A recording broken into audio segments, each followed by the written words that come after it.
Olá, meus amigos, sejam todos muito bem-vindos ao canal Politizando. Eu sou William Jacob. Nesse domingo, dia 6 de fevereiro, o editorial do Estadão causou entre os petistas.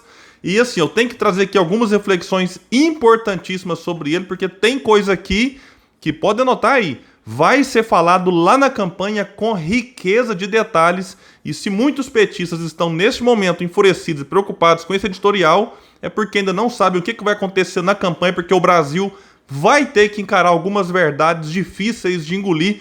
Eu vou trazer isso aqui também, uma frase do Paulo Garo, entregador antifascista, sobre o Lula, que realmente também aí causou um pouco de polêmica, mas antes eu quero pedir a sua ajuda. Se você chegou, olhou, não está inscrito no canal e puder, se inscreva. Nós atingimos ontem, no dia 5, 54 mil inscritos. E eu só tenho a agradecer a todos que fazem parte, que acreditam e que nos ajudam a chegar mais longe, curtindo, deixando like ou dislike, comentando, enfim. Tudo isso é extremamente importante para nós. Bom, meus amigos, eu imprimi aqui o editorial e o título dele é O Mal que Lula Faz à Oposição. Começa aqui dizendo que, segundo o conto lulopetista, Luiz Inácio Lula da Silva seria o grande líder da esquerda brasileira, aquele que nas últimas décadas mais teria contribuído para o fortalecimento, vejam isso, da chamada causa progressista no país. Aí ela vem falar da trajetória do operário e tal, que saiu de baixo e chegou à presidência da República. Ok, isso aqui é um fato, enfim, que não dá para negar que não é tão fácil você fazer a trajetória que o Lula fez. Aqui vai falar também que é fato que Lula, especialmente depois de forjar a desumana e antissocial divisão do país do nós contra eles e subverter a moralidade pública, encontrou e encontra forte oposição em parte considerável da população. Aqui eu faço uma pausa para dizer o seguinte: alguém pode chegar aqui e falar, William, mas o Lula lidera as pesquisas, o Lula tem uma rejeição relativamente baixa em algumas outras, em algumas ele aparece com a rejeição perdendo só para Bolsonaro. Só que tem um detalhe que a gente não pode esquecer: Lula agora surfa no percentual de votos acima do que de fato ele tem. Por quê? Quando eu digo de fato ele tem, em relação àqueles que têm grande simpatia pelo seu nome, pela sua figura, porque tem muita gente com ele agora, por uma questão pontual. Tá com ele porque mais rejeita Bolsonaro do que o próprio Lula, mas é um eleitor meio que de ocasião.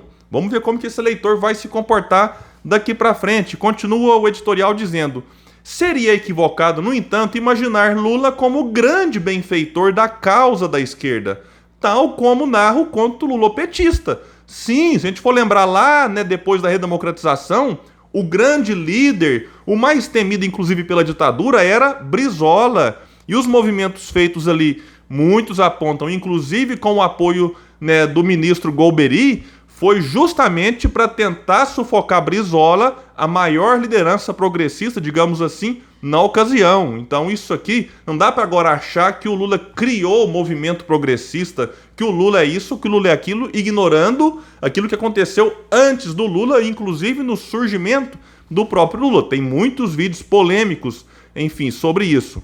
Continua o editorial: a atuação do líder petista faz muito mal também à própria esquerda, submetendo-a a interesses particulares e impedindo sua livre organização e modernização. E aqui vai trazer alguns pontos, vamos ver. Caso paradigmático é a contribuição de Lula para a permanência de Jair Bolsonaro no poder. Sim, isso aqui não dá para negar. Quando parcela significativa da população, especialmente o eleitorado mais à esquerda, indignada com a atuação do governo federal na pandemia, passou a pedir impeachment de Bolsonaro, o PT fez mero jogo de cena. A omissão de Lula foi, no mínimo, incompatível com sua pretensa função de, abre aspas, grande liderança da esquerda. Aqui eu faço uma observação seguinte, porque, de fato, o PT pediu impeachment, o PT convocou para um ou outro protesto, mas o Lula, como essa maior figura da esquerda da América Latina e tal, essa grande liderança, ficou omisso. O Lula não assinou pedido de impeachment. Alguém pode falar, mas o PT assinou. Só que quando a maior figura não assina, fica um negócio meio controverso. Por que o Lula não? Mas o Lula, além de não assinar pedido de impeachment, não foi no protesto, não convocou, não fez uma chamada nas suas redes sociais. Gente, vamos lá gritar fora Bolsonaro. Não fez. O Lula não se mobilizou, como ele gosta de fazer nos bastidores, para derrubar Bolsonaro. E alguém pode falar, William, mas o Bolsonaro ser derrubado, isso é certo? Crimes para isso não faltam, né? Faltou vontade do Lula e ele vai ser cobrado por isso também na campanha. Anotem aí. Aqui vai continuar dizendo mais. Como se diz, o ex-sindicalista ficou na moita, e ficou mesmo. Não fez nenhum movimento que pudesse acarretar eventual inelegibilidade de Bolsonaro. Afinal, sem o ex-capitão na corrida eleitoral, Lula teria muito mais dificuldade em sua campanha para voltar ao Palácio do Planalto. E quem se dispôs aí nesses protestos, que não era o PT que organizava, como o Ciro foi, Tico Santa Cruz, Orlando Silva do PCdoB, Bruna Brelas da UNE, a Isa Pena do PSOL, foram no evento promovido pelo MBL, contra Bolsonaro, fora Bolsonaro. Aí muitos petistas fizeram, postagens agressivas contra eles, chamando até de fascistas. Onde se viu isso? Você ir com quem apoiou o impeachment, gritar fora Bolsonaro? Só que agora tá aí o Lula acenando para Michel Temer, que não é simplesmente alguém que apoiou o impeachment. É quem foi beneficiado dele e, como muitos apontavam na época e apontam ainda hoje, foi o grande capitão, foi o grande articulador do impeachment. Vamos voltar aqui. Dessa forma, quando muitos se perguntam como foi possível que a nefasta atuação de Bolsonaro na pandemia não tenha levado ao impeachment do presidente, é preciso advertir a ajuda especial de Lula ao ex-capitão. O PT contribuiu para que o Congresso permanecesse alheio ao tema.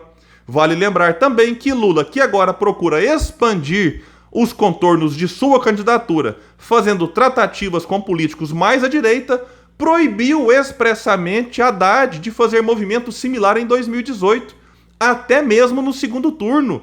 Na prisão em Curitiba, Lula não trabalhou pela vitória da esquerda, mas exclusivamente por sua causa pessoal. Sim, aquela campanha em 2018, o PT ficou mais preocupado com a causa pessoal do Lula, com as eleições em si. Alguém achava que aquilo ia dar certo, aquela mentira. Lula não podia ser candidato. Ah, mas a sentença do Moro não dava tempo dela ser revista. E todo mundo sabia disso. Uma questão é a sentença, enfim, que depois foi revista e o Lula agora tem seus direitos políticos devolvidos. Mas naquela ocasião não tinha prazo, não tinha data. Então ali era tudo jogo de cena, para ficar todo mundo indo Lula livre, Lula livre. Aí você marcava protestos, ele não, estava lá o PT com Lula livre. Então era uma eleição que podia ter sido diferente. Não foi porque o PT insistiu nessa pauta, ampliando o antipetismo, mentindo para o povo. Aí, faltando 3 semanas, o Lula, obviamente, foi tirado. Aí o vice do Lula, o Haddad, entra, pega a Manuela Dávila, quando o movimento ali era também anticomunismo. Aí pegam alguém do Partido Comunista, que não é comunista como esses bolsonaristas pensam, mas ampliou também o antipetismo e o antilulismo. Então alguém acha que isso tinha chance de dar certo? E o Haddad ia toda segunda-feira na cadeia. Se o Haddad ganha, não governaria. Mesmo se aquilo desse certo, daria errado lá na frente. Então, assim, parece que o PT, como o Ciro disse na época, fez o Brasil dançar à beira do abismo. Aqui estamos, no abismo, com a ajuda do PT. Eu sei que para muitos que assistirem isso aqui vai ser difícil aceitar. Mas e as pesquisas em segundo turno mostravam que o Haddad perderia feio, como perdeu. Então não vem com esse negócio de mas no segundo turno fulano não subiu no palanque com Renan Calheiros e Eunício, viajou. Sim, viajou porque quis viajar, mas não reverteria. Alguém pode até questionar, seria melhor ter ficado no Brasil e tal, mas de fato não mudaria nada, perderia de todo jeito. Então o PT tem responsabilidade na eleição de Bolsonaro, como tem também na manutenção dele para chegar até o fim. E isso, repito, será contado na campanha. Mas vamos voltar aqui. Tudo isso que talvez escandalize pessoas mais jovens não é nenhuma novidade. A história do PT sempre foi a tentativa de submeter o campo da esquerda à sonhada hegemonia de Lula. Essa pretensão provocou muitos atritos e rupturas. É fato notório que muita gente ligada às origens da legenda se frustrou profundamente com as práticas e rumos adotados pelo PT. O PSOL surge de uma dissidência do PT. E agora tudo indica, voltará para apoiar o PT no primeiro turno, coisa que o PSOL nunca fez. Inclusive o David Miranda, deputado federal do PSOL do Rio de Janeiro, está saindo do PSOL e indo para o PDT por causa disso, porque não aceita que o partido fique, enfim, nessa subserviência ao Partido dos Trabalhadores. Mas o mal que Lula faz à esquerda, continua o editorial, transcende os limites de seu partido.